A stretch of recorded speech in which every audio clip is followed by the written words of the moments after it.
If you're heading in and out of downtown this weekend, make sure to give yourself lots of extra time. The Gardiner is under a 35-hour closure, causing an even bigger headache for drivers. It's an unusual sight. The Gardiner, usually packed with cars heading in and out of downtown, is empty this weekend. The city says the closure will complete work equivalent to that of more than 30 overnight lane closures.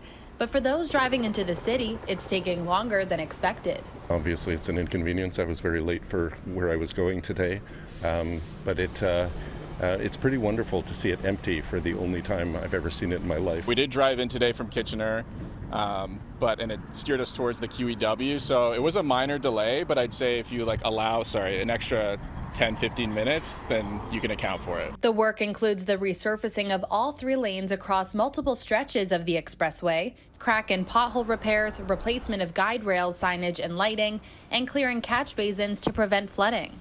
Crews will also use the closure to conduct repairs on the Dufferin Street Bridge. I am going to Buffalo, so I'm going to have to take a different route there probably. And if your plan to get into the city involves taking GO Transit, you'll need patience for that as well. Service is being adjusted on the Lakeshore West line for track work.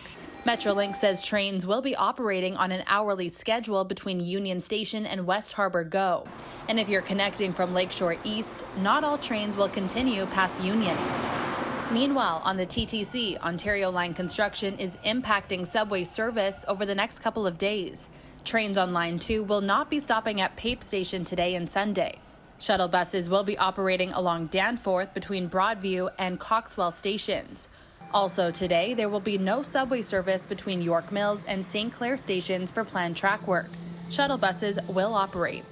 And some transit users are fed up with the construction. It's crazy. Yeah. It's absolutely crazy.